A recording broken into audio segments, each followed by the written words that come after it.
Assalamualaikum warahmatullahi wabarakatuh. Selamat pagi Bapak Ibu dan Ananda sekalian. Waalaikumsalam Waalaikumsalam warahmatullahi warahmatullahi wabarakatuh, wabarakatuh. Kak. Alhamdulillahirrahmanirrahim. Puji syukur kita haturkan kepada Allah Subhanahu wa taala di mana berkat rahmat dan hidayahnya di pagi hari ini kita dapat bergabung dalam Zoom meeting dalam kegiatan kuliah pakar mata kuliah ekologi mangrove.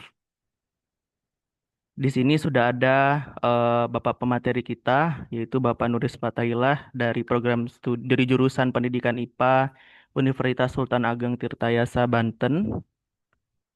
Oke, baik. Sebelum kita mulai, ada beberapa hal yang perlu saya sampaikan terkait dengan teknis kegiatan kita hari ini. Kegiatan kita kali ini adalah membahas terkait dengan ekologi mangrove dan pembangunan berkelanjutan, sinergi konservasi lingkungan untuk mewujudkan SDGs 2030. Jadi tujuan dari kegiatan kita ini akan mengeksplorasi bagaimana keterkaitan dari ekologi mangrove untuk berkelanjutan yang bersinergi dalam mewujudkan studi berkelanjutan yang tahun 2030 seperti itu. Nanti akan ada kegiatan pemateri sampai oleh Bapak Nuris. Selanjutnya kegiatan tanya jawab dan penutup. Untuk link presensi akan saya bagikan di akhir kegiatan. Jadi mohon untuk Bapak Ibu sekalian dan Ananda mahasiswa agar tetap stay dan mendapatkan informasi yang bermanfaat untuk kegiatan kita kali ini. Sebelum kita mulai, mari kita berdoa terlebih dahulu agar kegiatan kita mendapat berkah dari Allah Subhanahu wa taala. Sesuai dengan keyakinan kita masing-masing, berdoa dimulai.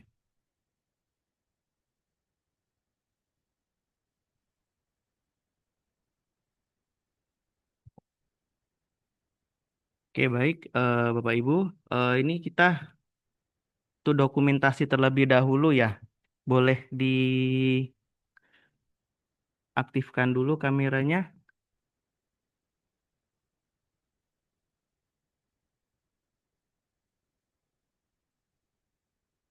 Boleh diaktifkan dulu. Bu Posma, Asyifa, Iin.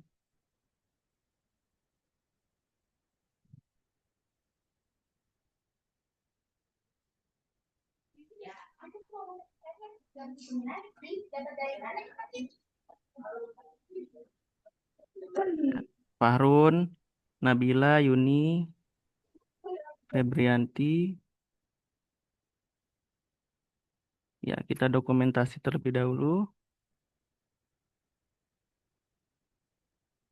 Ya, baik, saya ambil satu, dua.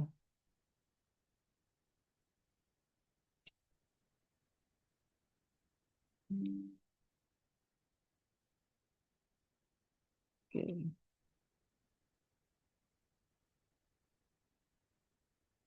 oke, ya. Ini saya share terlebih dahulu ya Bapak Ibu terkait dengan CP dari ini, dari materi kita. Ya, jadi Bapak Nuris Fatahillah adalah seorang dosen dari Universitas Sultan Ageng Tirtayasa Banten. Beliau menamatkan pendidikannya di Universitas Pendidikan Indonesia tahun 2023, S2-nya kemudian S1 dari Universitas Jember. Kemudian beliau pernah eh, mengikuti student exchange di Saint Louis University Philippines dan Universitas Negeri Malang ya di UM. Sudah banyak sekali riwayat pekerjaan beliau, bisa dilihat di CV dan proyek-proyek yang ternama tentunya. Oke, baik. Tanpa perpanjang lagi, saya persilakan kepada Bapak Nuris untuk memulai pematerinya. Silakan, Pak. Baik, Assalamualaikum warahmatullahi wabarakatuh. Selamat pagi semuanya. Selamat pagi, Waalaikumsalam Waalaikumsalam warahmatullahi warahmatullahi wabarakatuh. wabarakatuh. Selamat pagi Bapak Ibu dan juga adik-adik. Terima kasih sudah bergabung untuk hari ini. Dan saya di sini itu juga untuk belajar dengan Bapak Ibu dan juga adik-adik sekalian dan sharing bersama mengenai eh, mangrove ya. Kebetulan juga saya tinggal di Banten, di mana juga terdapat vegetasi mangrove yang juga banyak dan juga mungkin di Sumatera juga salah satu penghasil mangrove terbesar salah satunya ya di Indonesia. Nah, untuk itu saya izin share terlebih dahulu Bapak Ibu dan juga adik-adik sekalian. Eh, kita akan membahas tentang sinergi konservasi lingkungan mangrove mewujudkan SDGs tahun 2030. Tadi sudah dikenalkan, nama saya Nuris Fatailah, saya dari Universitas Putra Langgeng Tirtayasa, Banten. Eh, Bapak Ibu atau teman-teman bisa panggil saya Nuris ya. Baik, kita akan membahas tiga hal. Yang pertama adalah ekologi mangrove di Indonesia, kemudian dampak perubahan iklim, khususnya laut, dan juga sikap peduli lingkungan yang akan kita lakukan untuk menjaga ekosistem kita, terutama pada ekosistem pesisir dan juga laut. Seperti kita tahu bahwa SDGs itu punya 17 ya, 17 tujuan berkelanjutan di mana kita akan membahas di nomor sebenarnya 14 ya. Sebenarnya 13, 14 dan 15 ini eh, bersatu ya karena memang kita membahas kan di mangrove. Di mana mangrove itu juga mencakup tiga hal tersebut dan perubahan iklim juga ternyata dapat menyebabkan adanya perubahan-perubahan lingkungan dan menyebabkan ancaman terhadap mangrove itu sendiri. Apalagi memang sekarang ini lagi maraknya climate change di mana kita nggak bisa memprediksi cuaca, kita nggak bisa memprediksi gimana nanti yang seharusnya dulu mungkin kalau saya masih kecil masih 6 bulan kemarau, 6 bulan musim hujan. Itu masih seperti itu ya. Mungkin Bapak Ibu juga saat masih usianya saat kita masih sekolah gitu kan seperti itu ya. Meskipun saya nggak terlalu tua-tua amat ya, tapi saya merasakan dulu itu kalau 6 bulan itu memang udah kemarau, 6 bulan pasti pun musim hujan. Sedangkan sekarang ini di musim kemarau pun bisa hujan, di musim hujan pun bisa kering. Nah, itu yang menyebab itu adalah salah satu dari dampak nyata adanya climate change atau perubahan iklim, teman-teman. Dan perubahan iklim itu tidak terjadi dalam satu waktu yang singkat, tapi dalam waktu yang sangat lama. Dan nanti kita akan bahas bagaimana climate change itu bekerja dan akhirnya merusak dari beberapa vegetasi dan juga lingkungan yang ada di sekitar. Baik, secara harfiah ya, mangrove. Sebenarnya mangrove itu tidak ada pohon berwarna mangrove ya, tapi mangrove itu sebuah vegetasi teman-teman dan juga adik-adik ya. Jadi mangrove itu sekumpulan dari vegetasi tumbuh dan berkembang di daerah pasang surut air laut. Jadi intertidal zone ini pasang air laut pasang surut. Jadi dia bisa terkena air pasang dan juga tergenang oleh air dan juga bisa kering seperti daratan pada umumnya. Jadi memang disebut dengan zona pasang surut dan itulah tempat bermukim atau tempat hidupnya si mangrove itu tadi. Jadi mangrove itu hutan yang merupakan ekosistem yang tumbuhannya teman-teman yang eh, tumbuh di sepanjang zona intertidal mulai dari pantai, muara dan juga daerah tropik dan subtropik ya yang kaya akan keanekaragaman hayati. Dan ini memang untuk mangrove sendiri itu eh, mangrove sendiri itu memang tumbuh di daerah pesisir biasanya teman-teman. Nanti akan dibagi beberapa zona, mulai dari zona dari laut sampai ke daratan tempat tinggal si mangrove itu. Jadi kita akan membahas lebih detail lagi setelah ini teman-teman. Nah ini, jadi di mana mangrove tumbuh itu mulai dari daerah pesisir ya, atau perairan teman-teman. Jadi mangrove ini daerah yang terlindung seperti teluk, laguna, estuari, delta. Dan sebagian mangrove itu pada daerah yang berlumpur, berdataran tinggi, dan dipengaruhi oleh genangan. Jadi mereka hidup pada satu tempat yang memang basah, berlumpur teman-teman. Dan kita bisa melihat bahwa yang di mangrove itu tumbuh kan daerah pesisir. Jadi memang daerah-daerah pesisir, tapi tidak semua daerah pesisir itu memiliki mangrove, teman-teman. Nah, sebenarnya mangrove itu manfaatnya sangat banyak. Nanti kita akan bahas di belakang kenapa kok mangrove itu bermanfaat sih bagi kita sebagai manusia dan juga bagi makhluk hidup lainnya. Kita akan membahas ke daerah pesisir dulu secara umum ya. Jadi perbatasan antara daratan dan lautan pasti teman-teman sudah tahu dan batas di daratan itu daerah-daerah yang tergenang maupun tidak tergenang oleh air. Jadi makanya tadi ada daerah pasang surut di mana mangrove itu tumbuh. Jadi misalkan daerah pasang dia itu saat pasang memang tergenang oleh air, saat surut berarti tidak tergenang oleh air teman-teman.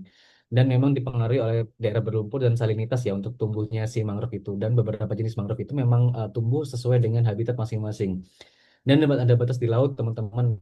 Batas di laut ini dipengaruhi proses alami daratan ya, teman-teman.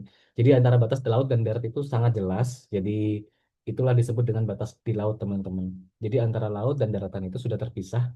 Dan itu memang biasanya di daratan memang aktivitas kita sebagai manusia ya. Kita bisa belajar, kita bisa sekolah, kita bisa kuliah. Itulah di daerah kita, di daerah batas laut, teman-teman. Dan habitat esensial di wilayah pesisir itu ada empat. Jadi yang pertama ada perairan payau atau kita sebut estuari, teman-teman. Pertemuan antara air laut dan juga air tawar. Kemudian ada hutan bakau atau mangrove forest, padang lamun, dan juga terumbu karang. Ini sudah di daerah lautan ya teman-teman.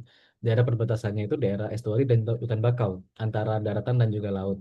Dan kita bisa melihat bahwa daerah estuari dan mangrove itu memang dekat ya teman-teman. Dan memang dalam suatu ekosistem mereka tuh saling berkesinambungan dan juga saling ketergantungan antara satu sama yang lain ya. Makanya disebut dengan ekosistem dari hutan bakau itu sendiri.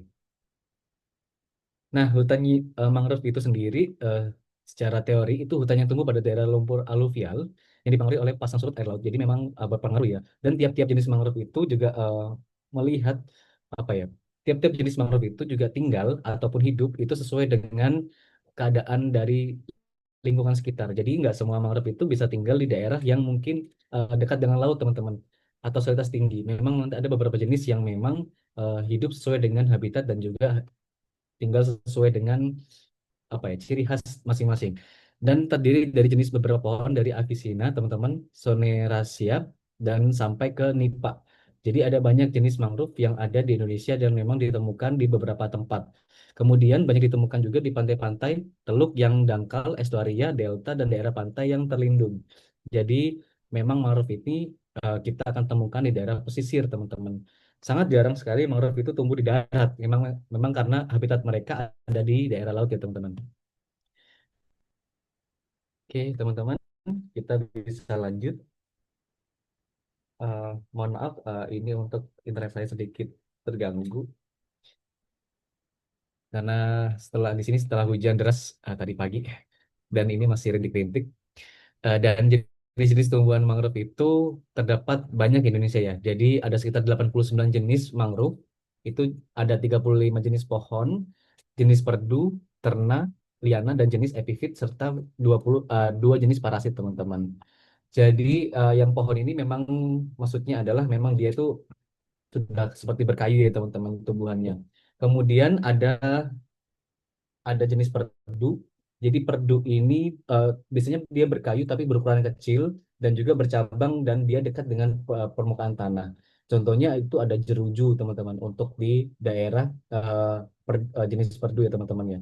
Kemudian ada jenis terna. Jadi ini atau disebut dengan herbs. Terna ini sendiri tumbuhan tidak berkayu teman-teman. Berbatangnya itu lunak dan juga biasanya berumur pendek. Itu dari jenis terna. Kalau liana itu bisa disebut dengan pemanjat atau rambat. Nah, ini biasanya tumbuhannya merambat dan memanjat pohon lain untuk mendapatkan cahaya. Jadi dia itu tumbuhan rambat itu disebut dengan liana. Contohnya adalah tuba laut sama rotan laut. Itu memang butuh tempat untuk dia merambat untuk mendapatkan sinar matahari. Kemudian ada jenis epifit. Jadi dia tumbuhan yang harus yang menempel pada tumbuhan lain. Nah, atau misalkan pada pohon. Kemudian dan dia tidak mengambil nutrisi dari inangnya. Disebut dengan epifit. Nah, kalau parasit baru dia menempel dan juga dia mengambil nutrisi dari inangnya. Dan dari banyaknya jenis mangrove di Indonesia sendiri, yang banyak dijumpai itu dari Avicennia, kemudian ada Rhizopora, kemudian ada tancang teman-teman, dan juga bogem ataupun pedada. Ini yang atau Soneraceae. Ini yang paling banyak ditemukan di Indonesia. Tapi ingat bahwa kita kaya akan keanekaragaman hayati ada sekitar 89 jenis dan kemungkinan juga bisa bertambah dengan penelitian-penelitian yang ada, teman-teman. Nah, ini bisa dilihat bahwa mangrove itu juga sebagai tempat tinggal ya, teman-teman, bagi beberapa biota laut maupun dari hewan-hewan yang mungkin menjadikan sarang ataupun tempat tinggal bagi mereka. Dan juga manusia pun juga mendapatkan benefitnya, teman-teman, dari adanya mangrove tadi itu, hutan mangrove itu sebagai tempat biasanya tempat bertelurnya ikan dan juga tempat berlindungnya ikan-ikan, teman-teman, dari serangan predator dan sebagainya macamnya. Dan memang banyak ditemukan ya teman-teman bahwa mangrove ini sangat bermanfaat bagi lingkungan sekitar, apalagi di daerah pesisir. Dan memang daerah-daerah yang mungkin terkena abrasi teman-teman, itu mangrove dapat menjaganya teman-teman, supaya tidak terlalu banyak abrasi yang akan berpengaruh pada daerah daratan. Kita bisa melihat bahwa sebaran mangrove di dunia itu sangat-sangat banyak ya teman-teman. Dan eh, di di Asia Tenggara pun bahwa kita bisa melihat bahwa teman-teman ada sekitar 33,5% dan sekitar 20% sampai 20 sampai 21% itu berasal dari Indonesia. Berarti Indonesia itu sangat kaya dan juga sangat banyak. Nah, ini makanya harus dijaga dan dilestarikan supaya tidak terancam dari ekosistem dan tidak punah. Karena memang sangat-sangat memberikan manfaat bagi kehidupan sekitar dan juga ekosistem. Ini adalah kondisi mangrove di Indonesia, teman-teman. Jadi peta mangrove nasional di tahun 2021 dan ada di tahun 2023 saya tampilkan nanti bahwa luas mangrove itu paling banyak adalah mangrove yang lebat, kemudian sedang dan juga mangrove jangan. Maksudnya apa itu, Bapak? Maksudnya adalah mangrove lebat itu ditumbuhi oleh tutupan tajuk sekitar 70% ke atas, teman-teman. Itu yang lebat. Kemudian untuk mangrove sedang itu tajuknya 30 sampai 70% dan untuk mangrove jarang ini kurang dari 30% tutupan tajuk. Uh, dan kemudian luas mangrove di Indonesia itu sekitar 3.000 3 juta ya 3.364.76 hektar, teman-teman. Dan tiga klasifikasi kategori mangrove sesuai dengan persentase tajuk ya, teman-teman. Jadi yang paling banyak di Indonesia itu sekitar 3 juta itu adalah mangrove dari tajuk yang sangat banyak atau mangrove lebat. Ini yang di kondisi di Indonesia. Kemudian kita bisa melihat bahwa di tahun 2023 sendiri bertambah ya, teman-teman, dari 20 sampai ke 21% bahwa hutan mangrove Indonesia ini eh, banyak, dan tiga provinsi terbesar itu dari Provinsi Papua, kemudian dari Papua Barat dan Riau. Tapi untuk pulau dengan lahan mangrove terluas itu dari Papua, Kalimantan, dan juga Sumatera. Nah, yang paling banyak itu memang dari Papua ya, teman-teman, sekitar 1 juta hektar. Kemudian Papua Barat 450.000 hektar. Dan di daerah Riau itu sekitar 227.000 hektar. Di Kalimantan sendiri juga banyak, teman-teman. Contohnya dalam universitas sendiri, Universitas Lambung Mangkurat atau Kalimantan Selatan ya, teman-teman, itu memang daerah yang memang dengan rawa dan juga bakau yang sangat banyak. Bahkan di sana juga ada pembelajaran lahan basah, teman-teman. Dan memang itu menjadi ciri khas di sana. Dan juga memang daerah kita sendiri dari Uni Samudra sendiri banyak ya, Mas Adi, untuk mangrove, vegetasi I- mangrove ya. Saya Iya, sempat kita searching nomor memang 2 terbesar, Mas. Iya, ah nomor dua. benar. Nah, ini memang sangat-sangat banyak ya, teman-teman. Dan juga di daerah Banten sini juga ada hutan bakau, teman-teman. Dan sekarang jadi tempat penelitian dari mahasiswa saya sendiri untuk restorasi mangrove. Memang kita bisa melihat ini sebaran dari ini dari sumber kata.co.id. Kalau memang ada yang lebih update nanti bisa sharing aja ya, Mas, mengenai sebaran mangrove ini. Karena memang setiap tahunnya kan berubah.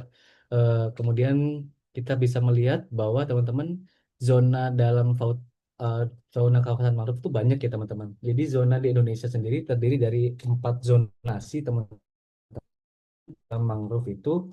Jadi mangrove itu akan tumbuh di daerah pesisir dan juga memiliki muara sungai besar dan juga daerah yang airnya banyak mengandung lumpur. Jadi dia akan sangat-sangat subur di sana. Dan pada umumnya zonasi ini terletak dari adanya mulai dari zona terluar yang dekat dengan laut sampai ke daerah zona terdalam dekat dengan darat. Dan ini biasanya yang memengaruhi zonasi atau persebaran itu ada 4. Jadi yang pertama adalah pasang surut dan juga gelombang air laut itu akan memengaruhi zonasi dari mangrove itu sendiri. Kemudian ada tipe tanah. Jadi tanah yang secara tidak langsung tingkat aerasi tanah, kemudian tingginya muka air dan juga drainase dari tanah sendiri itu juga mempengaruhi dari adanya pertumbuhan dari mangrove. Kemudian salinitas. Salinitas sendiri kadar garam ya, teman-teman, kadar garam yang memang berkaitan dengan toleransi jenis terhadap kadar garam. Jadi ada beberapa yang mangrove itu ada batas toleransi untuk jenis dengan garam dan juga pengaruh dari darat. Jadi seperti aliran masuk dari tanah dan juga rembesan air tanah, teman-teman, itu juga berpengaruh dari tumbuhnya vegetasi mangrove itu sendiri. Kita bisa melihat bahwa memang mangrove itu sangat bermanfaat bagi eh, selain dari biota laut juga dari hewan-hewan tertentu seperti burung ya, teman-teman, dan pelikan sendiri juga memang suka biasanya ya bertengger di daerah bakau karena memang kaya akan makanan bagi pelikan itu sendiri seperti ikan-ikan kecil ya, teman-teman, yang memang hidup di dekat dengan akar-akar dari tumbuhan mangrove itu sendiri. Kita akan membahas 4 zona tadi, teman-teman. Zona yang paling keluar, teman-teman, disebut dengan zona api-api atau prepat. Jadi ini tumbuhnya adalah Avicennia dan juga Soneraceae. Jadi terletak di paling luas atau paling jauh dan dekat dengan laut. Ini yang paling jauh ya teman-teman, paling luar. Kita anggap paling luar. Jadi zona ini eh, tipe paling jauh dan dekat dengan laut. Kondisi tanahnya dia berlumpur agak lembek dan juga berpasir, sedikit bahan organiknya, dan salintasnya sangat tinggi karena dia dekat dengan laut. Dan ini didominasi oleh jenis Avicenna dan juga Soneraceae. Dan kadar garam ini dapat mencapai 30 ppt atau dalam 1 liter air laut itu terdapat 30 gram garam ya teman-teman. Jadi salintasnya biasanya kalau laut yang normal itu 30 sampai 45 ya, 45% atau 30 sampai 45 ppt. Tapi kebanyakan di Indonesia itu sekitar 30 teman-teman. Normalnya ya teman-teman. Berbeda dengan Laut Hitam itu sangat-sangat tinggi ya teman-teman. Kalau misalkan mangrove tinggal di sana kayaknya nggak bisa karena memang mangrove itu sendiri punya kadar toleransi dalam salinitas ya teman-teman. Dan ini zona api-api yang paling terluar. Kemudian ini zona bakau atau rhizopora, jadi banyak ditumbuhi oleh rhizopora dan terletak di belakang zona avicenna dan keadaan tanah berlumpur lembek dan juga dalam. Lumpurnya itu sangat dalam teman-teman. Dan dia itu ciri khasnya dari kelompok rhizopora ini akarnya berbentuk tunjang teman-teman, tunjangnya yang khas ya teman-teman. Selain itu juga beberapa dijumpai selain dari rhizopora itu juga ada contohnya adalah Bruguiera dan juga Xylocarpus teman-teman. Dan kadar garam pada zonasi ini sekitar 10 sampai 30 ppt dan tergenang rata-rata 10 sampai 19 hari per bulan. Jadi ada pasang surut juga teman-teman dan ini uh, zona yang memang kebanyakan memang yang ada di Indonesia ya teman-teman ya, yang bisa kita gunakan sebagai tempat untuk belajar juga biasanya. Kemudian ada zona Tanjang. Nah, ini terletak di belakang zona Rhizophora dan agak jauh dari laut dan dekat dengan daratan. Jadi sudah mulai ke masuk ke daratan. Ini zona Tanjang. Dan ini biasanya keadaan lumpurnya agak keras, nggak seperti tadi kan lembek ya teman-teman. Ini agak keras dan pada umumnya ditumbuhi oleh beberapa jenis tumbuhan dan juga ini salinitas garamnya itu 0 sampai 10 ppt. Jadi 1 liter itu 10 gram garam ya, karena dia sudah masuk ke dalam eh, ke area daratan biasanya teman-teman. Dan biasanya juga terdapat pasang surut juga. Jadi biasanya tergenang sekitar kurang lebih dari 9 hari per bulan. Jadi dia sudah sedikit menjorok ke daratan dibandingkan yang tadi Rhizopora. Dan ini adalah zona yang nipah atau nipa ya teman-teman. Ini zona yang sudah dengan daratan teman-teman. Jadi ini transisi antara mangrove dan hutan daratan rendah yang ditumbuhi oleh nipa fruticans ya teman-teman. Ini jadi sudah masuk ke daratan. Jadi dia itu seperti tumbuhan transisi antara dari laut dan juga ke daratan. Tapi dia masuk ke dalam zonasi ekosistem di mangrove tadi. Ini zona nipa tadi. Kemudian mangrove ecosystem service ya teman-teman, fungsinya untuk fixasi karbon dioksida pasti kita tahu ya bahwa kemudian mendukung ketahanan pangan, menjaga mangrove 5 kali lebih efektif daripada uh, green protection ya teman-teman, dan habitat bagi fauna dan juga biota laut atau ikan-ikan kecil dan juga seperti beberapa krustase teman-teman, udang, kepiting dan juga ada moluska. Uh, Kemudian dia mengendalikan intrusi air laut, penahan abrasi, dan juga pengendali kenaikan air laut. Dan bahkan misalkan terjadi suatu bencana alam nih ya teman-teman seperti tsunami, hutan bakau ini dapat menahan gelombang secara langsung ya teman-teman. Jadi kalau misalkan tidak ada bakau dan juga ada bakau, gelombang tsunami itu sedikit tertahan dan juga sedikit energinya sedikit berkurang akibat adanya hutan-hutan mangrove teman-teman. Dan kerapatan mangrove 3.000 per pohon per hektar itu lebarnya 200 meter mampu meredam kecepatan tsunami ya sekitar 40 sampai 60% jika memang terjadi tsunami pada daerah pesisir. Makanya itu sangat-sangat bermanfaat dan juga dapat melindungi kita manusia ya. Misalkan terjadi hal-hal yang tidak diinginkan teman-teman. Dan juga fungsi mangrove itu banyak ya teman-teman. Kita bisa melihat dari fungsi kimia, terdapat terjadi proses daur ulang yang menghasilkan oksigen. Dia penyerap juga karbon dioksida, pendaur zat dan penyerap nutrien untuk biota laut dan juga hewan-hewan di sana, dan pengelola bahan-bahan limbah hasil pencemaran industri dan kapal-kapal di lautan. Jadi dia itu menyerap limbah juga untuk ekosistem mangrove, teman-teman. Oke, sebentar. Kita bisa lanjut. Kemudian fungsi biologis ya, eh, mangrove itu juga bermanfaat untuk kayu bakar, arang, dan juga kayu untuk bahan bangunan ya teman-teman. Memang ada beberapa jenis mangrove yang dimanfaatkan untuk hal-hal seperti ini. Kemudian penghasil bahan baku industri, misalkan kertas, tekstil, makanan, obat-obatan, alkohol, dan kosmetika, dan zat pewarna bagi beberapa jenis mangrove. Kemudian pelindung bibit ikan, udang, kerang, kepiting, telur burung, dan juga madu ini kalau misalkan ada sarang ya teman-teman ya. Kemudian fungsi ekonomi untuk kawasan ekowisata dan tempat pendidikan. Nah, sekarang sudah banyak sekali hutan-hutan mangrove yang dijadikan sebagai tempat wisata.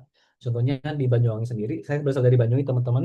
Kalau kita di atas Banyuwangi itu ada Kabupaten eh, Situbondo, itu juga bekerjasama dengan Situbondo untuk di daerah namanya Baluran teman-teman. Itu Baluran itu ada juga padang rumput ya teman-teman atau savana, dan juga nanti ada namanya Pantai Bama. Pantai Bama itu kaya akan mangrove, dan juga Pantai Bama itu masuk ke daerah Banyuwangi. Itu juga biasanya juga air lautnya kan sering surut, itu digunakan sebagai penelitian untuk atau studi lapang mata kuliah taksonomi hewan invertebrata. Mungkin dari teman-teman Univ Samudra mau main ke Banyuwangi juga boleh. Mas Adi boleh ya main ke Banyuwangi ya. Nanti naik pesawat bisa, nanti transit di Jakarta dulu baru ke Banyuwangi. Banyuwangi sudah punya bandara internasional, jadi sudah melayani daerah sampai ke Jakarta. Saya tunggu nanti kedatangannya main ke Banyuwangi dan juga studi lapang Siap, di sana. siap Mas, siap. Kalau daerah selatan Banyuwangi juga ada daerah namanya ada hutan alas purwo ya. Di daerah selatan juga ada vegetasi mangrove. Kalau di daerah Banten di sini ada di daerah Desa Lontar, itu memang tempat untuk mangrove dan juga budidaya rumput laut. Eh, jadi memang di daerah Banten juga sangat-sangat digunakan ya teman-teman mangrove ini untuk budidaya teman-teman. Dan digunakan sebagai tempat wisata, ekowisata ya. Jadi wisata berbasis dengan alam lagi ya teman-teman. Sekarang kan lagi ngetren juga ekoturism ya teman-teman. Back to nature, balik ke desa atau tempat-tempat yang alam yang jauh dari perkotaan. Dan itu sebagai tempat juga sebagai apa ya? Sebagai inovasi untuk wisata di tahun-tahun ini, karena memang masyarakat sendiri sudah bosan dengan wisata-wisata yang ke mall, ke main, ke Disneyland. Mereka lebih senang ke ekowisata atau ekoturism, teman-teman. Itu yang memang menjadi peluang bagi kita daerah itu untuk pendidikan dan menciptakan green jobs, teman-teman. Peningkatan pendapatan masyarakat sekaligus menurunkan emisi ya. Jadi juga digunakan sebagai tempat edukasi, teman-teman. Jadi manfaat lingkungannya, rehabilitasi mangrove pastinya. Untuk mangrove sendiri itu nanti juga dapat penurunan emisi dari hasil rehabilitasi dan juga restorasi. Untuk ekonomi juga investasi dan sumber pendanaan pengelolaan kegiatan ya, misalkan membangun ekowisata berbasis hutan mangrove. Dan juga manfaat sosial sendiri untuk masyarakat tumbuh dengan kesetaraan gender, ini maksudnya adalah laki-laki dan perempuan dalam mengelola wisata tersebut juga sama, teman-teman. Jadi tidak ada yang berbeda ya, teman-teman. Dan juga networking antar kelompok dengan dinas terkait itu, dan juga bisa kolaborasi ya untuk misalkan dinas-dinas KLHK untuk kegiatan mangrove apa restorasi ataupun tempat wisata dari mangrove tadi. Itu bagi manusia. Tapi juga ada tantangan nih, sudah banyak ya teman-teman. Ada laju kerusakan mangrove 52.000 hektar per tahun. Wah, banyak ya teman-teman. Jadi mulai dari reklamasi, kemudian di back ini maksudnya adalah kematian ke belakang. Jadi misalkan itu kita bisa melihat bahwa lahan mangrove karena mungkin kekeringan, karena mungkin adanya kerusakan lingkungan ataupun adanya pencemaran. Jadi dia tuh biasanya mangrove itu akan kering di bagian atas. Nanti dia akan merembet sampai ke bagian akar sampai dia mati. Nah, itu sudah banyak terjadi teman-teman di daerah-daerah yang dekat dengan daerah industri ataupun pertambangan ataupun bahkan daerah-daerah yang tidak terawat gitu. Dan juga ada sampah. Sampah ini juga sangat berpengaruh dari vegetasi ya teman-teman. Juga dapat menghambat pertumbuhan dan juga mengganggu ekosistem yang ada di sana. Jadi sangat-sangat bahaya teman-teman kalau misalkan memang eh, mangrove ini tidak dijaga. Dan kita bisa melihat bahwa selain ini juga ada yang namanya climate change atau perubahan lingkungan, perubahan iklim ya teman-teman. Nah, kita akan membahas sedikit tentang climate change, kenapa sih berpengaruh terhadap vegetasi mangrove. Karena memang climate change ini berpengaruh nggak cuma mangrove ya teman-teman. Bagi semua ekosistem juga berpengaruh climate change atau perubahan iklim. Jadi saya mengambil dari Dokter Andasri Tantri Arundati ya teman-teman, dari Direktur Adaptasi Perubahan Iklim 2020 dari IPB. Nah, jadi menurut beliau ini memang adanya gas rumah kaca atau kita sebut dengan GRK teman-teman. Awal mula dari adanya perubahan iklim, jadi adanya pembakaran, kemudian asap-asap pabrik, kemudian kendaraan bermotor, menghasilkan gas karbon, teman-teman. Ada juga peternakan ya, teman-teman, karena sapi sendiri itu peternakan sapi ya, teman-teman, itu juga menghasilkan gas ya, teman-teman, gas metana yang sangat tinggi, teman-teman. Dari pembuatan kompos juga, misalkan tidak dikelola dengan tepat, kemudian adanya bahan-bahan organik atau sampah organik yang tertimbun itu juga menghasilkan gas-gas metana ya, teman-teman, yang memang berpengaruh dalam peningkatan konsentrasi GRK di atmosfer. Jadi ada karbon dioksida yang paling banyak ya teman-teman dari pembakaran-pembakaran, sekitar 65%. Kemudian ada untuk kegiatan misalkan kebakaran hutan itu juga, dan juga ada pembakaran lahan itu sekitar 11% teman-teman. Ada metana 16%, sangat tinggi ya teman-teman. Ada kemudian gas-gas lainnya teman-teman 2% dan ada 6%. Kita bisa melihat bahwa adanya efek rumah kaca. Efek rumah kaca ini terjadi karena gini teman-teman. Sinar matahari atau secara radiasi kan, panas matahari itu kan disebarkan melalui matahari ya, melalui uh, uh, masuk ke bumi ya teman-teman, maaf, masuk ke bumi, dan nggak semuanya itu dapat diserap oleh bumi. Jadi ada yang dipantulkan kembali keluar teman-teman. Nah, tiba-tiba harusnya kan memang keluar lagi ya dari bumi ya teman-teman, radiasi tersebut.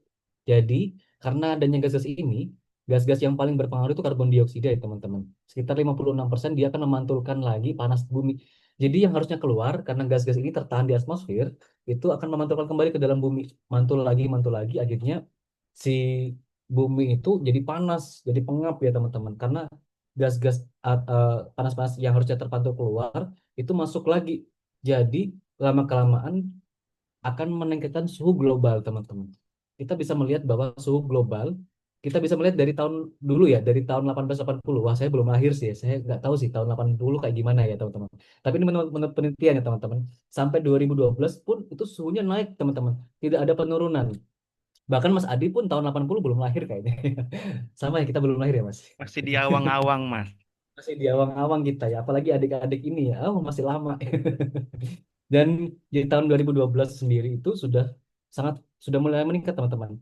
Bahkan dari tahun 19-an ya teman-teman sampai 2010, karena adanya pemanasan global diyakini dapat mencairkan es-es yang ada di kutub dan bahkan air laut itu naik teman-teman. Sekitar 19 19 sentimeter ya teman-teman, eh, per tahun, bahkan itu sangat-sangat tinggi ya teman-teman. Eh, Bukan per tahun ya, maksudnya dari tahun itu naiknya 19 senti ya. Per tahun itu naik sekian 0,0 senti sekian ya teman-teman. Tapi bisa disinyalir bahwa jika kita tidak melakukan aksi untuk mencegah ini, bisa disinyalir nanti akan meningkat lagi teman-teman dan menyebabkan perubahan iklimnya. Jadi GRK tadi dari atmosfer ada pemanasan global, gas rumah kaca itu menyebabkan adanya perubahan iklim. Jadi mulai dapat diamati dari curah hujan, kelembapan, suhu, angin, tutupan awan, dan penguapan. Kita bisa melihat bahwa di musim kemarau aja bisa hujan. Itu adalah contoh nyata adanya perubahan iklim, teman-teman. Dan di saat musim kemarau bisa hujan. Sebenarnya bisa-bisa aja, teman-teman, karena penguapan tinggi ya. Tapi ada daerah yang hujannya sangat tinggi, teman, curah hujannya seperti musim hujan. Seharusnya di musim kemarau itu curah hujannya tidak terlalu tinggi ya, teman-teman. Tapi ada beberapa daerah yang memang sangat-sangat tinggi. Bahkan kemarin sempat heboh ya, teman-teman, di tahun ini ya, teman-teman. Munculnya tornado ya, teman-teman. Tornado di Indonesia, di mana tornado itu tidak bisa, biasanya daerah tropis itu tidak bisa ada tornado teman-teman. Biasanya itu daerah subtropis sampai daerah yang dingin, itu biasanya daerah-daerah itu yang bisa adanya tornado. Tapi adanya putaran angin teman-teman di daerah Jawa Barat ya teman-teman, itu seperti tornado yang ada beberapa peneliti menganggap itu puting beliung yang luar biasa teman-teman. Tapi dari putaran itu tadi, putaran-pusaran itu seperti tornado, bahkan menjadi tornado pertama di Indonesia, itu adalah contoh nyata adanya climate change teman-teman. Saya dulu saat kuliah sempat bertanya pada dosen, Bapak, Ibu, kenapa tidak bisa adanya tornado di Indonesia ya? Tapi adanya cuma puting beliung. Itu dijelasin bahwa karena kita bukan daerah subtropis ya teman-teman, yang memang adanya kita cuma ada angin muson timur, angin muson kan ada dua teman-teman, timur dan barat ya teman-teman. Jadi berbeda dari daerah-daerah subtropis dan daerah-daerah yang mungkin dingin. itu tornado sangat-sangat sering terjadi karena emang di sana banyak sekali perubahan iklim ya teman-teman. Ada 4 musim ya teman-teman. Tapi di Indonesia sendiri kan nggak bisa. Tapi kemarin muncul tornado itu disinyalir bahwa diyakini bahwa akibat perubahan iklim yang nyata teman-teman. Dan itu menghebohkan hampir seluruh jagat ya teman-temannya. Jagat maya maupun dunia kaget kok bisa ada tornado di daerah tropis gitu. Tapi ada beberapa peneliti yang membantah itu tornado. Itu disebut bahwa itu ada cuma puting beliung yang memang berkumpul dalam satu titik tempat teman-teman. Jadi mirip dengan tornado. Nah, teman-teman kalau misalkan masih belum tahu bisa lihat videonya ya. Di YouTube ataupun di TikTok sudah banyak dibahas di sana teman-teman adanya tornado pertama di Indonesia. Dan itu saya sempat kaget teman-teman. Saya dulu saat ngisi materi gini pernah bilang bahwa kalau climate change itu sangat berbahaya, nanti akan muncul tanda-tandanya teman-teman. Seperti perubahan curah hujan, bahkan tornado itu juga bisa muncul kalau misalkan memang climate change sudah terjadi sangat parah teman-teman. Dan bahkan muncul beneran. Saya kaget teman-teman. Saya sempat bilang kayak gitu seperti nyeletuk aja, bisa-bisa aja gitu. Itu muncul kalau memang daerah tersebut sudah sangat adanya banyaknya perubahan iklim yang memang tidak terjadi di Indonesia tidak merata ya teman-teman. Banyak ya teman-teman. Dan ini contohnya dari memang banyaknya adalah dari manusia sendiri seperti pembakaran, kemudian seperti adanya kendaraan bermotor. Makanya sebagai manusia kita harus menjaga itu dan mencegahnya teman-teman supaya tidak terjadi yang tidak diinginkan di masa yang akan mendatang. Kasihan nanti anak cucu kita ya teman-teman. Nanti kalau misalkan climate change-nya sangat parah, kasihan tuh mereka lahir, wah sudah climate change nih. Makanya kita sebagai manusia sekarang dan juga Indonesia akan adanya bonus demografi di mana pemimpinnya anak-anak muda zaman sekarang. Jadi kita yang akan menjadi pemimpin banyak di masa depan. Jadi kita harus mulai berubah dan juga mengubah sikap supaya kita tidak terjebak dalam climate change, teman-teman. Oke, kita bisa next ya. Nah, pengaruh perubahan iklim terhadap mangrove. Jadi, ketika permukaan air laut naik, mangrove akan bergerak ke arah darat, ya teman-teman. Seperti kayak berpindah, teman-teman. Dan membentuk zonasi baru. Jika kecepatan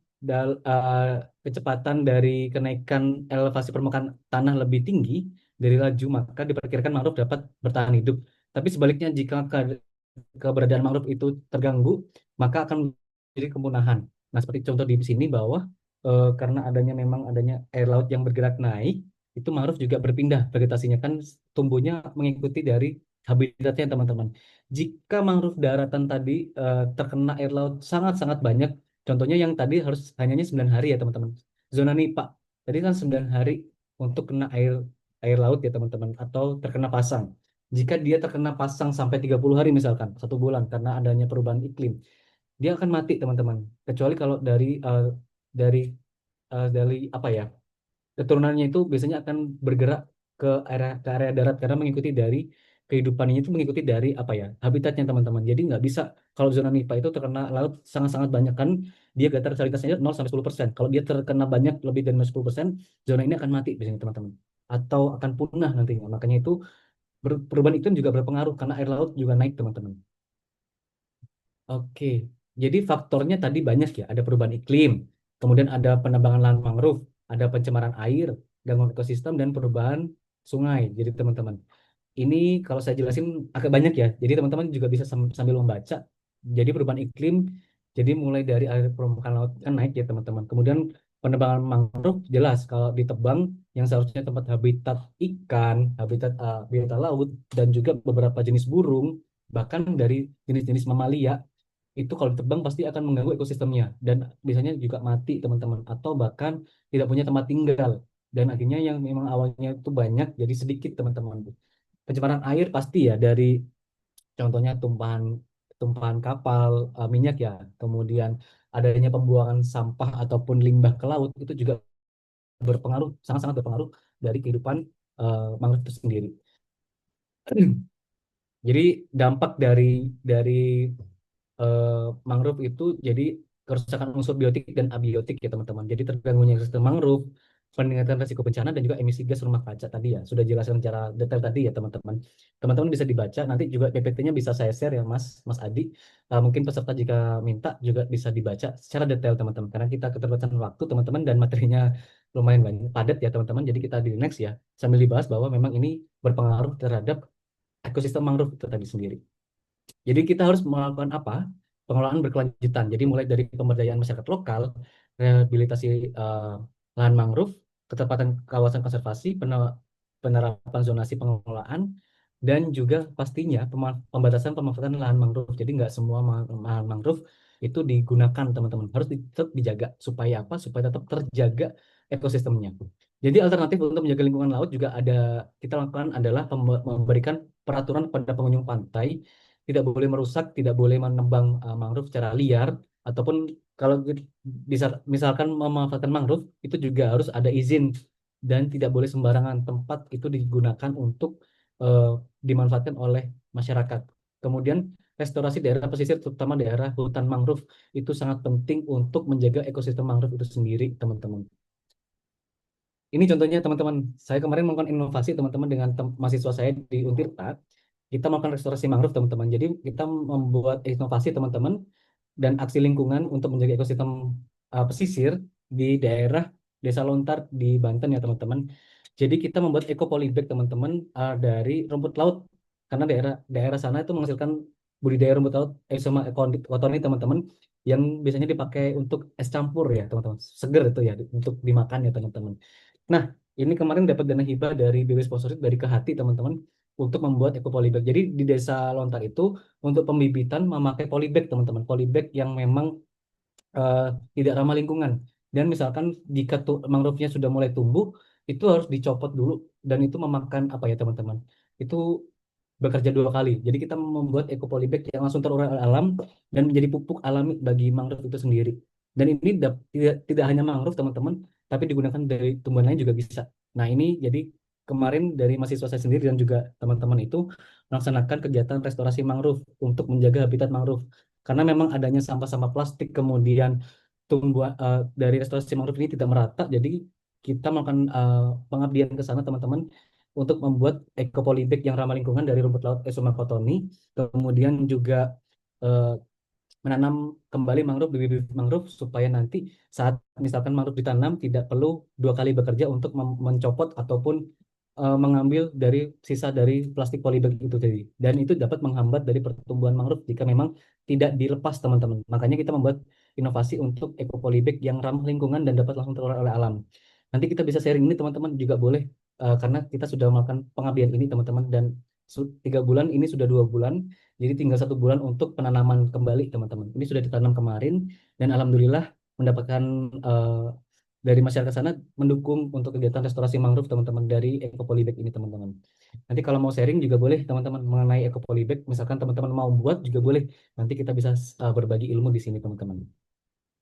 Kemudian juga pembelajaran dari rehabilitasi mangrove teman-teman untuk jadi penanaman ini dilaksanakan untuk selain edukasi juga restorasi ya, teman-teman dan juga untuk di mangrove sendiri tadi untuk menjaga lahan-lahan mangrove supaya nanti tidak hilang karena itu sangat bermanfaat bagi biota dan juga bagi kita sendiri sebagai manusia. Nah, ini contohnya adalah kondisinya dari nol sampai tumbuh dan lebat ya teman-teman. Jadi mulai dari tahun 2012 restorasi sampai tahun 2015 sudah mulai tumbuh dan juga menjadi wahana edukasi bagi masyarakat dan juga adik-adik saat sekolah ataupun kuliah ya teman-teman. Apalagi untuk mata kuliah ekologi ini sangat penting untuk pembelajaran ya, teman-teman. Bahwa mangrove itu sangat bermanfaat bagi kehidupan manusia juga. Jadi juga melakukan aksi peduli lingkungan, teman-teman. Saya juga melakukan kayak gitu, teman-teman. Saat saya menjadi mahasiswa dan juga saat menjadi dosen pun tetap melaksanakan kegiatan peduli lingkungan, ya, teman-teman. Menanam mangrove, restorasi mangrove, kemudian juga kita juga dengan Eco Ranger itu juga apa ya, memunguti sampah daerah pesisir dan daerah-daerah di daerah lahan mangrove. Karena biasanya kalau daerah muara itu sampah dari sungai kan ada ya. Nah, kita ngambilin sampah-sampahnya teman-teman supaya tetap terjaga vegetasinya, teman-teman. Dan kemudian ini aksi lingkungan yang saya lakukan dulu juga saya juga bekerja sama dengan SD-SD dan juga sekolah untuk ekoenzim. Jadi limbah-limbah dari kulit buah dan sayur digunakan sebagai cairan serbaguna seperti itu teman-teman. Dan juga dulu saya menjabat sebagai duta lingkungan ya teman-teman. Kebetulan dulu diamanai sebagai duta lingkungan dan juga di C20 sebagai youth ambassador untuk kita juga menjelaskan kepada masyarakat dan juga pada atasan-atasan kita, pada pejabat itu mengenai adanya eh, pencemaran lingkungan yang masif terjadi di Indonesia. Dan itu memang kita sebagai civil 2020 ya teman-teman, itu kita berbicara mengenai hal tersebut teman-teman. Oke teman-teman, itu tadi sharing dari saya. Jadi mari jaga lingkungan kita dan kita harus bisa melihat bahwa kita kalau menjaga lingkungan sekarang efeknya memang akan terlihat nanti teman-teman, nggak langsung teman-teman, tapi itu juga untuk kemaslahatan kita, untuk anak cucu kita, dan pastinya marilah jaga lingkungan dari kita sendiri, barulah kita menjaga untuk orang lain teman-teman. Jadi mulai dari diri sendiri, barulah kita ingatkan ke orang lain. Cukup sekian dari saya. Pecak Bandeng Ayam Betutu, terima kasih. Wassalamualaikum warahmatullahi wabarakatuh. Saya kembalikan kepada Mas Adi. Waalaikumsalam warahmatullahi wabarakatuh. Wah, luar biasa sekali ya pemateri dari Mas Nuris sini ya. Tepuk tangan dulu melalui tepuk tangan virtual, Bapak Ibu Ananda sekalian. Oke, tadi sudah banyak ya informasi yang sangat bermanfaat terkait dengan restorasi, konsep dasar mangrove seperti itu, dan bagaimana hubungannya antara menjaga lingkungan terhadap pelestarian mangrove yang ada di Indonesia. Nah, dari pemaparan materi tadi, ya, mungkin ada yang ingin bertanya. Oke, persilakan Bapak Ibu Ananda sekalian. Oke, ini ada dari Nabila ya. Nah, ini mahasiswa kita, Pak Nuris, semester 7, ikuti mata kuliah ekologi mangrove. Ya, langsung saja Nabila dipersilakan. Apakah suara saya terdengar, Pak? Terdengar, silakan Ya, Nabila. ya, terima kasih atas kesempatannya, Pak. Dan juga terima kasih atas pemaparan materinya. Sebelum ke pertanyaan, saya pernah, Pak, kuliah di Untirta dengan program pertukaran mahasiswa, Pak, di semester 4. Luar Dan biasa. juga saya pernah, Pak, mengunjungi Desa Lontar dan menanam mangrove, Pak, di sana. Nah, Nah, dan pertanyaan saya, Pak, banyak program konservasi mangrove berhenti setelah fase penanaman, Pak. Seperti aksi lingkungan penanaman mangrove. Nah, itu hanya berhenti di fase penanaman.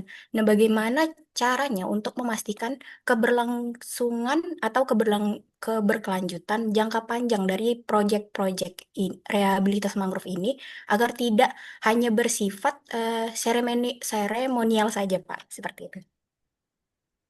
Terima kasih, Pak. baik.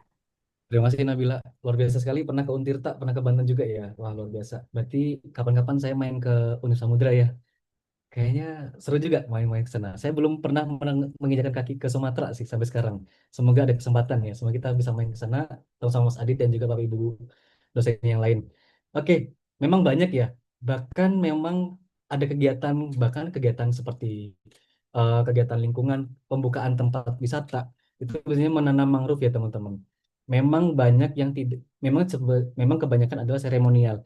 Makanya sebagai pemerintah, sebenarnya pemangku kepentingan itu memang harus punya program yang panjang, nggak cuma program sekali aja untuk datang dan menanam.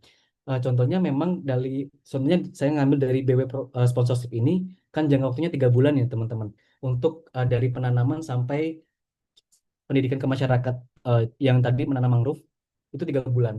Kenapa 3 bulan? Supaya kita juga mengecek pertumbuhan dari mangrove tersebut dengan misalkan dengan ekopolibek tadi, apakah ini dapat berbeda. Jadi kita melakukan penelitian juga, sekalian penelitian. Nah, memang program itu memang dilaksanakan harusnya memang jangka waktunya tidak boleh singkat. Misalkan 1 hari penanaman selesai ya. Memang harus dilihat itu sampai 3 bulan ke depan, minimal 3 bulan. Kenapa? Kita bisa melihat pertumbuhannya. Kita bisa juga melihat apakah ada kendala atau tidak dalam penanaman tersebut. Kalau kita cuma menanam, kan ditinggal udah. Tapi kita nggak tahu ya apakah penanaman kita itu sendiri tadi itu berdampak atau tidak. Nah, makanya program pemerintah seharusnya dalam mangrove itu 3 sampai 6 bulan normalnya ya. Harus dilaksanakan seperti itu. Supaya apa? Supaya ada pengecekan dan juga bisa melihat secara langsung dampak dari penanaman tersebut.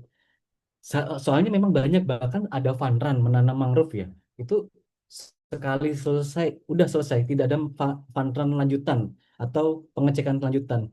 Itu memang terjadi di Indonesia banyak, teman-teman. Nah, makanya kita sebagai mahasiswa atau pengelola kepentingan, misalkan dosen melakukan pengabdian, itu memang dosen pun akan mikir, gak mungkin 1 kali pengabdian itu. Pasti akan ada pengecekan, ada juga kemudian hasil ya, teman-teman. Mungkin kalau Mas Adi tahu ya, Mas Adi kalau melakukan pengabdian nggak mungkin kan 1 hari selesai ya. Kalau dosen sampai 3 bulan, 6 bulan baru selesai ya, Mas. Ya, betul Jadi sekali, memang Mas. seperti itu. Betul, karena kita juga akan melakukan penelitian sekalian dan juga melihat hasil dari pengabdian kita. Kita nggak boleh satu hari selesai.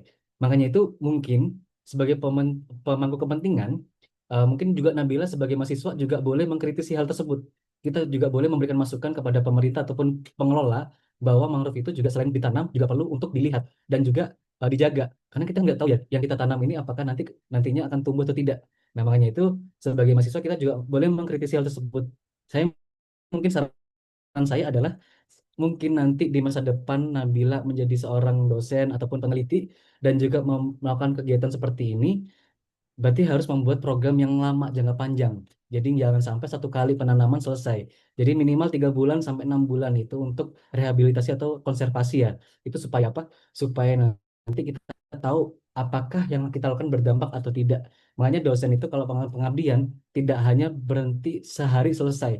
Kita 1 bulan akan mengunjungi lagi, 3 bulan mengunjungi lagi. Jadi seperti itu. Jadi memang sebagai pemangku kepentingan harus melihat jangka panjang dan juga sebagai mahasiswa kita boleh mengkritisi hal tersebut untuk diberikan masukan kepada mereka gitu. Jadi mungkin itu saja dari saya. Bila.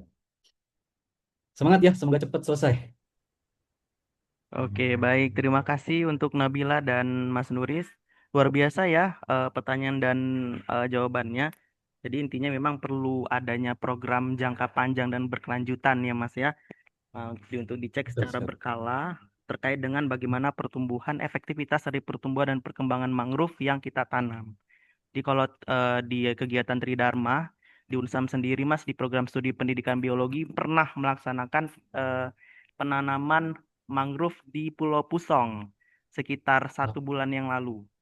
Ini melibatkan mahasiswa dan para dosen juga ya dari pengabdian di program studi pendidikan biologi. Jadi itu bisa kita cek secara berkala untuk menciptakan produk-produk dan kegiatan yang berkelanjutan seperti itu ya. luar biasa sekali dari Unsam. Luar biasa. Nanti lain kali main ke Unsam ya Mas. Siap-siap menjadi uh, wishlist saya Mas. Saya pengen main ke sana sih Mas. Karena udah diundang juga, saya pengen main langsung sih. Nanti bisa diajak ke ini hutan mangrove. Kita punya hutan mangrove di Langsa terbesar nomor 1 se-Asia Tenggara, Mas. Wow, Itu terima kasih informasinya Mas. Memang biasa sekali ya, bilang saya. di Langsa, Mas. Nanti bisa kita lihat banyak sekali spesiesnya dan hal yang bisa dimanfaatkan juga. Oke. Nanti kalau misalkan mau ke sana, naik pesawatnya turun di Banda Aceh ya Mas? Atau ada Eh, langsung ke sana? bisa juga di Banda Aceh nanti kemudian naik transportasi darat ke Langsa atau turun di Bandara Kuala Namu Medan, nanti kita naik bus ke sana. Siap, siap. Insya Allah, kapan saya main ke sana? Ada program pengabdian penelitian ya Mas ya.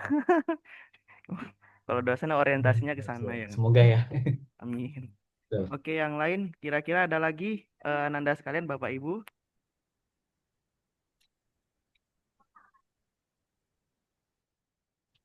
Silakan yang ingin bertanya. Tadi pemaparannya sudah sangat luar biasa ya. Sangat insightful sekali. Ya, ada yang kurang jelas, ada yang dipertanyakan, silakan.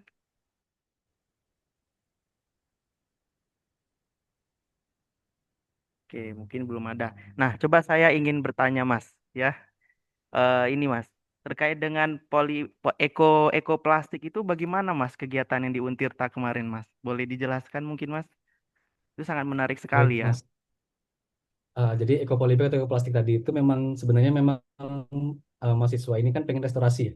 Restorasi mangrove di daerah itu. Karena memang ada beberapa, setelah survei itu, wah, mungkin Nabila dulu mungkin bersih ya tempatnya ya. Karena adanya kiriman, kemudian dari adanya masyarakat yang mungkin kurang peduli, daerah sana itu kotor dan juga banyak plastik. Dan bahkan untuk pembibitan sendiri kan masih pakai plastik juga, pakai polybag yang eh, belum bisa diuraikan oleh alam ya, karena memang kan polybag sendiri itu kan lama ya, 10 sampai 100 tahun ya, untuk tergantung dari jenisnya ya.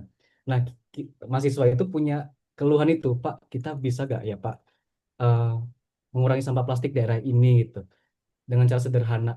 Jadi mereka itu bilang kalau ada rumput laut di sana. Jadi bingung, ini rumput laut bisa diapain ya Pak supaya nanti bisa bermanfaat bagi mereka ya. Karena ini kan komoditas mereka. Mereka penghasilannya adalah rumput laut ya. Karena petani-petani rumput laut di sana kan banyak. Nah, kemudian barulah kita coba diskusikan dan kita coba di program pendanaan tadi itu membuat sebuah bioplastik dari rumput laut yang memang dari penghasilan dari masyarakat sana sendiri gitu. Jadi pakai eh, lokal untuk lokal gitu. Jadi dari mereka oleh mereka untuk mereka. Jadi kita akhirnya coba membuat eh, mengajukan dan dapat alhamdulillah dapat dana dan kita mencoba di lab. Memang membuatnya itu sangat susah ya Mas, karena kita trial and errornya itu sampai mahasiswa saya stres soalnya. Kita membuat sesuai dengan prosedur tapi nggak bisa dilaksanakan karena rumput laut ini kalau misalkan sudah di proses penjemuran biasanya itu kan ada endapan gitu kan. Nah itu akhirnya kita coba saring sampai 2 kali filtrasi sampai menjadi keragenannya barulah dibuat sebuah plastik gitu. Nah setelah dibuat itu akhirnya berhasil setelah mencapai sekitar 8 kali percobaan membuat plastik itu mendapatkan plastik yang paling bagus dari 8 kali percobaan itu. Nah, dari percobaan itu kita tanam dulu Mas di daerah sekitar FKIP. Jadi di sekitar tanaman itu di sekitar lab kita tanam, kita lihat bahwa prosesnya setelah ditanam itu ekopolybag ini dapat terurai selama sekitar 1 bulan. Nah, 1 bulan itu terurai dan menjadi pupuk dan tanaman kita bandingkan dengan tanaman biasa tanaman tanaman dengan ekopolybag ini ditanam dengan tanaman yang memang dengan tanah yang sama ya tapi dengan bedanya dengan ekopolybag kita bisa mengklaim bahwa memang pertumbuhannya lebih bagus di yang pakai ekopolybag karena memang tadi kan terurai menjadi itu menjadi pupuk alami bagi dia sendiri gitu. Nah, untuk di sana itu memang tantangannya adalah memang itu Mas. Di daerah Lontar sendiri itu kan daerah perairan ya, daerah memang kita kan daerah lumpur ya. Membuat polybag itu awalnya itu memang yang terkena air itu gampang rusak. Jadi kita memang sampai 8 kali percobaan. Teman-teman itu sampai pencairan-pencairan dengan air sampai di sampailah mendapatkan polybag yang memang bagus. Itu sih Mas, kalau misalkan mau buat polybag, bisa sharing dengan mahasiswa saya di Untirta. Siapa tahu nanti teman-teman dari pendidikan biologi Unsam juga mau membuat eco polybag yang memang ramah lingkungan untuk menanam sekitar FKIP atau dari di restorasi mangrove. Nanti bisa. Jadi memang ada beberapa bahan nanti misalkan mau sharing juga boleh Mas. Jadi itu sih kerasannya dari sampah-sampah plastik itu tadi akhirnya mereka punya ide dan akhirnya diimplementasi sampai sekarang alhamdulillah berjalan dan nanti terakhir di bulan November Mas untuk pengabdian ini gitu. Berarti ini program pengabdian yang didanai seperti itu ya Mas ya, bukan praktikum mata kuliah ya, Bukan, jadi memang mereka pengen ikutan em, pengabdian PKM. gitu danaan, iya. Jadi kayak seperti itu dan alhamdulillah dapat lolos di fasilitasi pendanaan itu Mas. Oke, baik, luar biasa ya. Ini bisa sebagai motivasi juga ini bagi mahasiswa kita ya yang dari program studi penelitian biologi Unsam. Ini Iya, memang banyak sekali inovasi-inovasi yang bisa kita lakukan dengan mengeksplorasi alam, terutama lingkungan dan ekosistem, terutama mangrove. Jadi kalau di pendidikan biologi sejauh ini juga Mas banyak melakukan riset terkait dengan bioprospeksi. Ya, sudah hmm, dilakukan juga oleh beberapa mahasiswa kami dari pendidikan biologi. Jadi keren mereka keren. menganalisis senyawa metabolit sekunder yang ada di tanaman mangrove untuk dijadikan produk-produk yang bermanfaat ya, seperti obat dan lain sebagainya seperti itu. Oh, luar biasa sekali. Boleh lah nanti saya juga belajar ya Mas ya. Kita saling sharing ya Mas ya. Iya. Luar biasa Mas Nuris ini ya. Ya, meskipun saya dari IPA, saya juga lulusan dari pendidikan biologi. Sama Iya. seperti lain ini. Oke, siap, siap Mas. Oke, yang lain mungkin ada yang ingin ditanyakan. Yuk, ini kita ada 57 orang, 56 ya. Satu Mas Nuris seperti itu. Oke, ini yang ingin bertanya Bapak Ibu mungkin. Ini ada Pak Mawardi. Ingin bertanya Pak mungkin.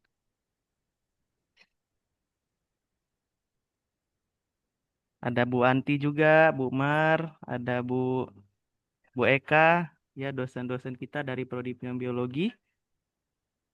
Salam kenal Bapak Ibu. Ya, dapat salam dari Universitas Sultan Ageng Tirtayasa Banten ya Pak ya. Ya Mas ya. Ya. Oke, mungkin yang lain, mahasiswa yang lain. Oke, ada lagi mau bertanya? Nah, ini keren nih, ngambilnya pendidikan biologi. Penelitiannya pasti keren-keren ini. Karena bisa diintegrasikan juga dengan pembelajaran ya Mas ya. Betul sekali, betul sekali. Jadi setiap hasil risetnya itu bisa kita kembangkan menjadi buku, prototipe, atau media-media gitu itu ya Mas ya. Ya, betul sekali. Luar biasa.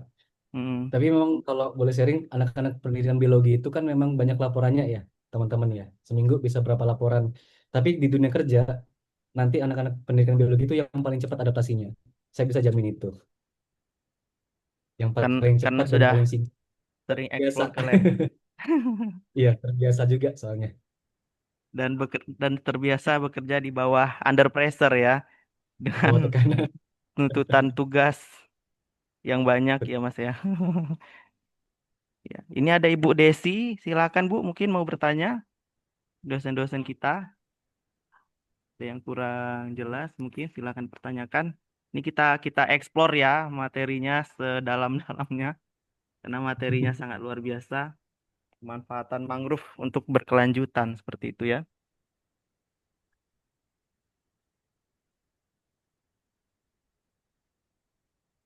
Oke, silakan Ananda mau bertanya.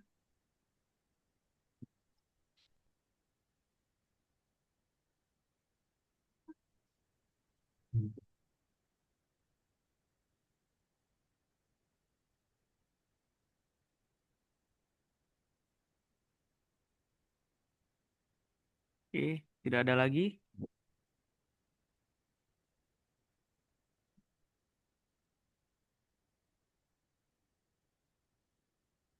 Ini Ibu Mar mau bertanya, Bu Marjana,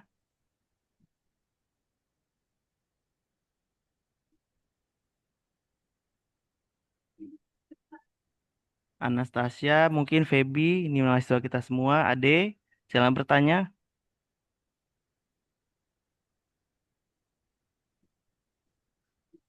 Berarti kalau di Untirta sendiri, di kawasan Untirta sendiri, ada kawasan mangrove juga, Mas, yang potensial Kalau seperti itu. kalau di Untirtanya sendiri eh, belum ada Mas, tapi kalau biasanya kita ke desa ke tempat pengabdian baru ada seperti Desa Lontar tadi itu tempat memang tempat mangrove dan juga rumput laut gitu. Kalau yang langsung berbatasan dengan universitas mungkin agak jauh dikit ya Mas karena memang unitnya kan di tengah-tengah kota ya Mas, bukan dekat daerah pesisir. Nah, jadi memang harus berapa menit perjalanan terlebih dahulu baru ke daerah tersebut gitu. Tapi biasanya memang dari Untirta sering ke Desa Lontar untuk pengabdian di mangrove. Oke, baik, baik. Oke, ada lagi Ananda semua, Bapak Ibu?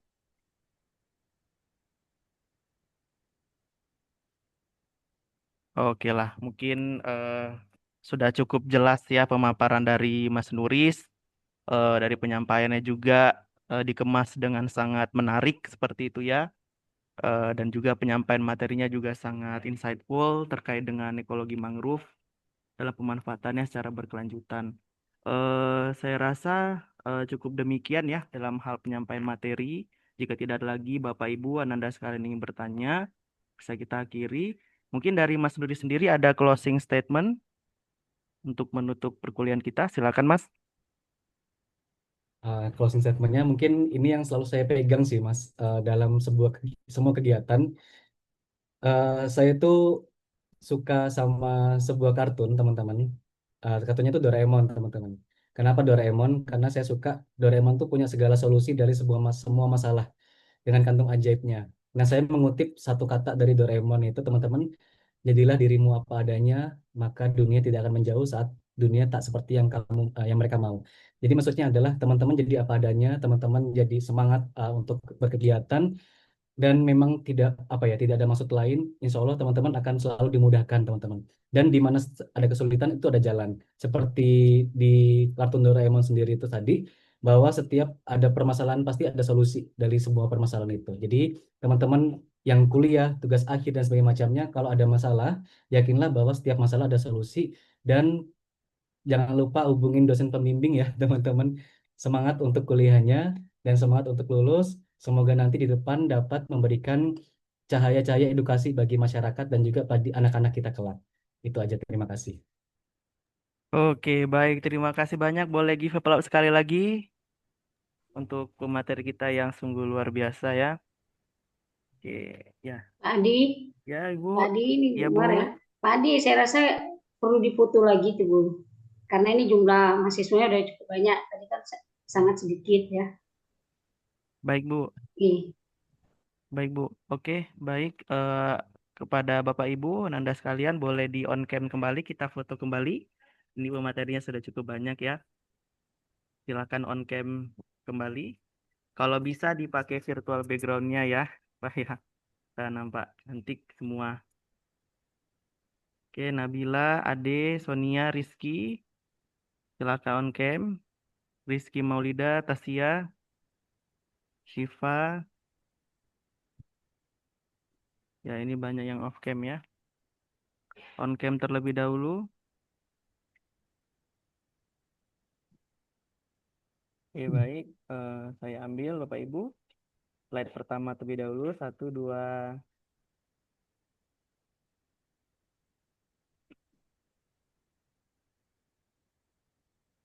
3. Oke, bentar. Oke, sebentar. Oke, slide yang kedua ya.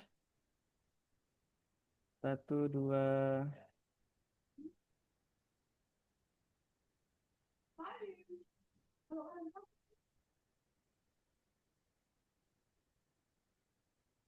Oke, baik. Terima kasih. Nah, Bapak Ibu, Ananda sekalian, link presensi kita bisa diakses di kolom chat. Jadi silakan diisi. Nanti yang mengisi link presensi akan mendapatkan e-sertifikat peserta dalam kegiatan kita. Jadi tadi dari penjelasan Mas Nuris ada beberapa poin penting ya yang bisa kita ambil terkait dengan sinergi konservasi lingkungan mangrove untuk mewujudkan SDGs di Indonesia. Yang poin pertama adalah memang ekologi mangrove di Indonesia ini sangat bergantung terhadap perubahan iklim, ya terutama iklim yang ada di laut. Kemudian perlu adanya sikap peduli terhadap lingkungan untuk dapat mewujudkan pemanfaatan dan pelestarian mangrove secara berkelanjutan. Karena memang konsep dari tujuan pembangunan yang berkelanjutan tadi, sebagaimana yang disampaikan oleh pemateri kita yang luar biasa, ada 17 poin ya, di mana yang poin penting itu adalah bagaimana caranya kemitraan dalam hal pemanfaatan agen hayati yang bisa dimanfaatkan secara berkelanjutan seperti itu. Kemudian dari hasil pembahasan ini juga dapat mendorong beberapa ide-ide kreatif yang bisa dimanfaatkan terkait dengan agen hayati tadi, terutama mangrove seperti itu ya. Jadi kalau tadi ada ide inovasinya membuat plastik, ekoplastik, seperti itu. Kalau dari kita bisa kita manfaatkan sebagai bioprospeksi, metabolit sekunder, dan lain sebagainya. Dan memang keberadaan mangrove di sini perlu untuk dilestarikan karena memang memiliki peran vital terhadap keberlanjutan lingkungan. Jadi disampaikan bahwasanya fungsi mangrove itu eh, peranannya adalah untuk penyerap CO2, sebagai pendaur ulang zat makanan, suplai nutrien, kemudian untuk bisa pengatur ya restorasi lingkungan dan pengurai limbah, dan juga sebagai tempat bagi makhluk-makhluk hidup lain yang bergantung terhadap mangrove.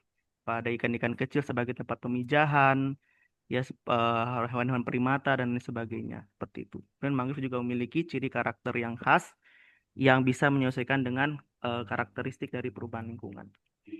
Oke, baik, saya rasa itu saja terkait dengan pemaparan materi kita yang luar biasa. Boleh give applause sekali lagi, Pak Ibu.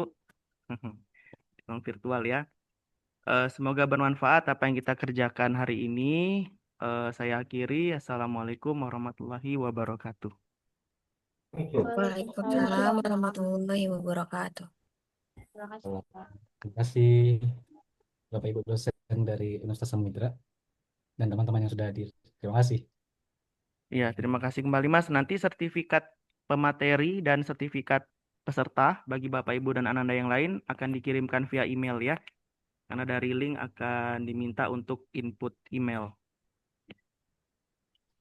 Siap.